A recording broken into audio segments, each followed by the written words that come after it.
आतंकियों ने इजराइल की सुरक्षा चौकियों, किबुत्ज और एक म्यूजिक फेस्टिवल पर भीषण हमला किया, जहां कई लोगों की मौत हो गई। इस कत्लेआम के बाद गाजा लौटते समय आतंकवादी अपने साथ कई लोगों को बंधक बनाकर ले गए।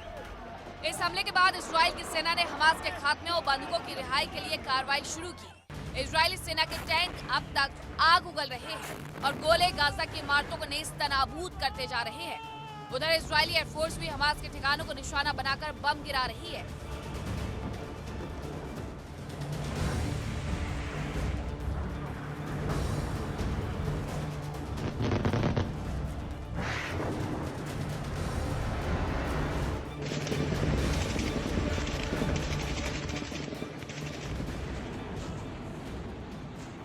एयरफोर्स के विमान हमास के आतंकियों के साथ ही गाजा के लोगों के लिए भी मौत बरसा रहे हैं।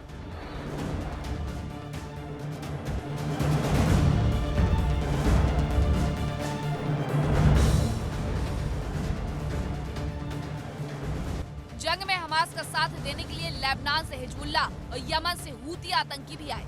दोनों ने इजराइल के खिलाफ जंग का ऐलान किया और हमले शुरू कर दिए।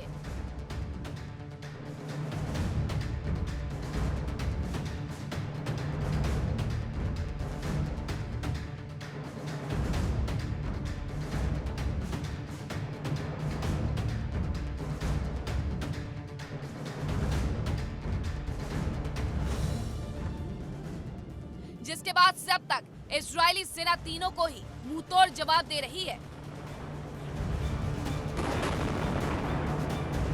यमन के एक बड़े हिस्से पर कब्जा रखने वाले हूती आतंकवादियों का समूह बेहद खतरनाक है। इनकी ओर से उठने वाले खतरे का अंदाजा आप इसी बात से लगा सकते हैं कि हूती आतंकियों के पास ईरान में तैयार किए गए हथियार हैं और उन्हें हिजबुल्लाह का साथ भी हासिल है। हूती आतंकी समंदर से गुजरने वाले व्यापारिक जहाजों को निशाना बनाते रहते हैं। यह आतंकी संगठन सऊदी अरब और इजराइल के लिए भी सिरदर्द बने हुए हैं। हालांकि अब हूती आतंकवादियों पर संयुक्त अरब अमीरात यानी यूएई के समर्थन वाले गुट ने तगड़ा झटका दिया है। दक्षिण संक्रमणकालीन परिषद यानी एसटीसी हूती आतंकियों के खिलाफ काम कर रहा है। खबर है कि एसटीसी गुट ने पूर्वी यमन के हदर मौत के ज्यादातर इलाकों पर कब्जा कर लिया है। यमन के इस इलाके में ज्यादातर तेल के भंडार हैं। बताया जा रहा है कि एसटीसी के लड़ाकों के पास बेहतरीन हथियार और ड्रोन मौजूद है और इन्हीं के सारे हूती आतंकियों और उससे जुड़े संगठनों का मुकाबला किया जा रहा है। आरोप है कि एसटीसी को संयुक्त अरब अमीरात पैसे और हथियार पहुंचा रहा है। हालांकि यूएई की ओर से इन आरोपों को खारिज किया जाता रहा है। यमन लाल सागर के किनारे मौजूद एक अहम ठिकाना है। यह मिडिल ईस्ट में काफी महत्वपूर्ण है। लाल सागर से ही दुनिया भर में करीब 12% तेल का व्यापार होता है और इसी रास्ते से इजराइल, सऊदी अरब और खाड़ी देशों को व्यापार पहुंचाता है। वजह कुछ भी हो, लेकिन अब ऐसा लग रहा है कि हूती आतंकियों पर लगाम लग रही है, जिससे वो कमजोर पड़ सकते हैं। ऐसे में इजराइल का ध्यान अब हूती आतंकियों से हट सकता है और वो गाजा में शांति स्थापित करने की ओर ध्यान दे सकता है। इजराइल का दावा है कि वो हमास, हिजबुल्लाह और हूती आतंकियों के खात्मे तक जंग जारी रखेगा और यही वजह है कि आईडीएफ की तोपें गाजा के साथ ही यमन और लेबनान पर भी आग बरसा रही है। गाजा में जंग की आग तेज होती जा रही है। सीज फायर के बावजूद हमास के आतंकी आईडीएफ पर हमले कर रहे हैं, तो इजरायली सेना भी उनका मुंह तोड़ जवाब दे रही है। हालांकि इन सब के बीच आम लोग पिस रहे हैं। संयुक्त राष्ट्र का प्रस्ताव भी कुछ खास असर नहीं दिखा पा रहा है। ऐसे में सवाल यही खड़ा होता है कि इस इलाके में शांति कब स्थापित होगी। Bureau report, India daily.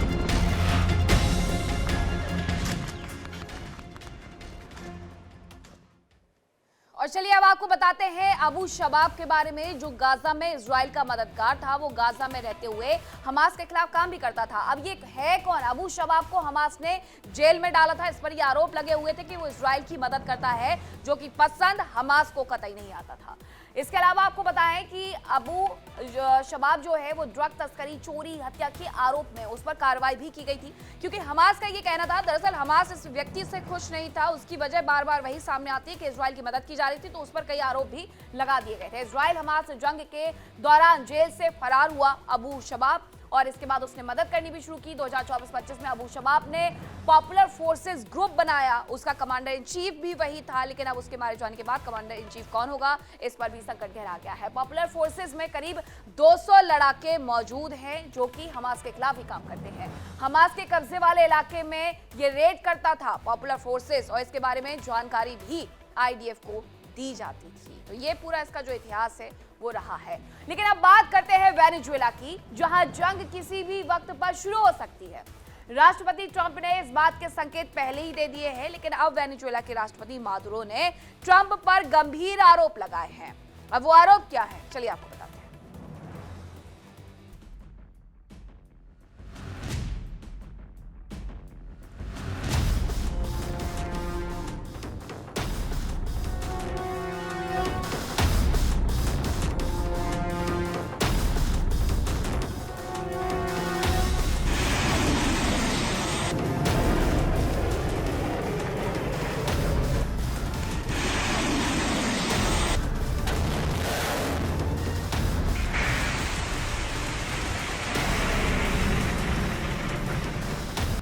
Maduro का यूएस पर बड़ा आरोप।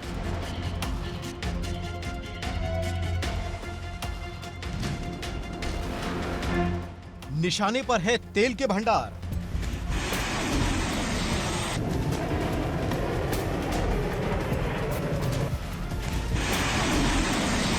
कभी भी शुरू हो सकती है जंग।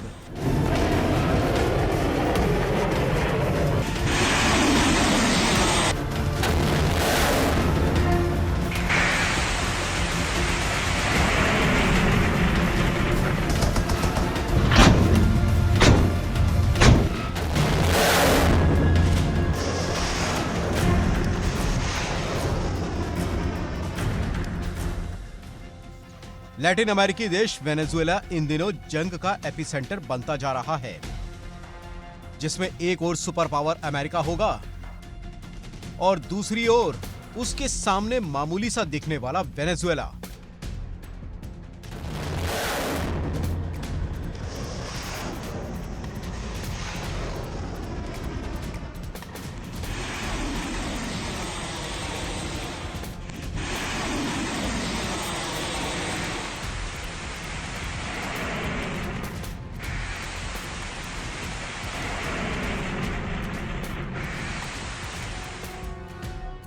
अमेरिकी सेना ने वेनेजुएला के आसपास घेराबंदी की। समंदर से लेकर आसमान तक वेनेजुएला के लिए बेहद डरावना मंजर तैयार किया। राष्ट्रपति ट्रंप ने भी चेतावनी जारी की और अब वेनेजुएला के राष्ट्रपति निकोलस मादुरो ने बड़ा आरोप लगाया है।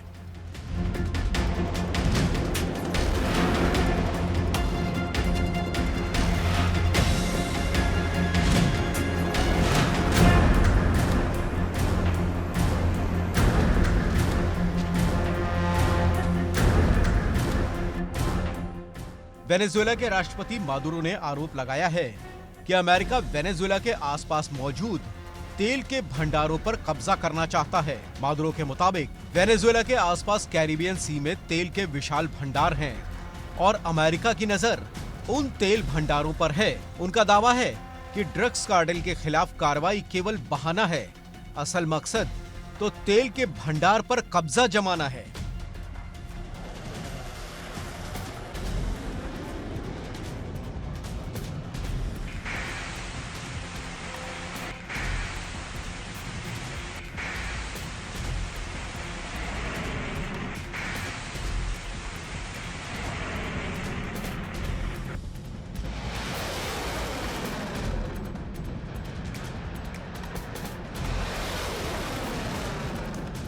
कुछ दिन पहले मादुरो ने पेट्रोलियम निर्यातक देशों के संगठन यानी ओपेक के सदस्यों से अमेरिका के खिलाफ मदद मांगी थी।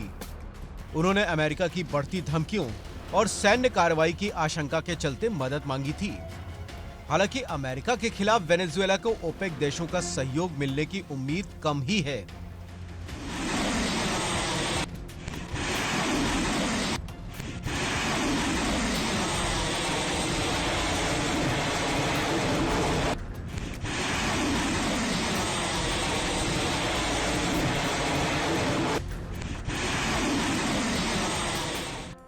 बताया जा रहा है कि ट्रंप ने अपने पिछले कार्यकाल के दौरान वेनेजुएला पर प्रतिबंध लगाए थे, जिनसे निपटने के लिए वेनेजुएला ने चीन, भारत और क्यूबा जैसे देशों को तेल सप्लाई करना शुरू कर दिया था।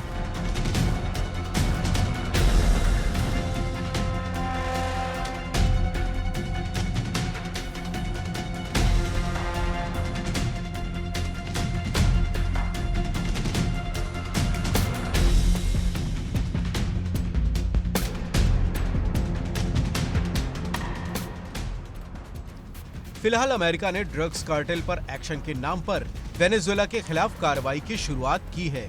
अमेरिका के जंगी जहाज वेनेजुएला की जल सीमा के करीब ही मौजूद हैं। अमेरिकी फाइटर जेट्स लगातार गड़गड़ा रहे हैं। इन्फेंट्री के जवान और कमांडोज लगातार ड्रिल कर रहे हैं।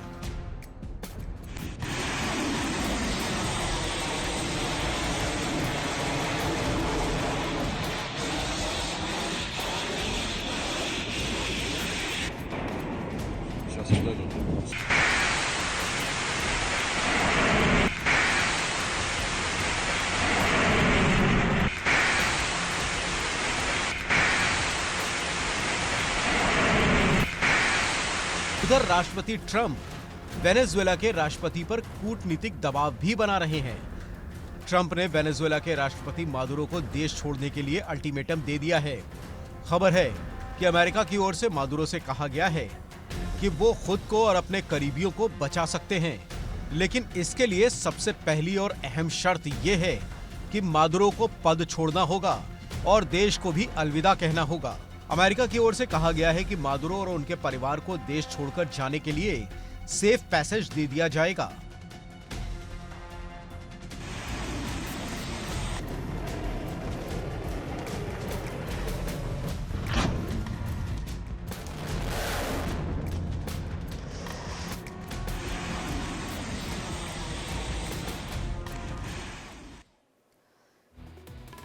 विस्फोट में आज के लिए इतना ही। कल फिर होगी मुलाकात कुछ नई खबरों के साथ। फिलहाल रुक रहे हैं एक छोटे से ब्रेक के लिए। आप कहीं मत जाइएगा क्योंकि इंडिया डेली अब आपके स्मार्ट टीवी पर भी मौजूद है। इंडिया डेली 24/7 आप इन सभी प्लेटफॉर्म पर लाइव देखें।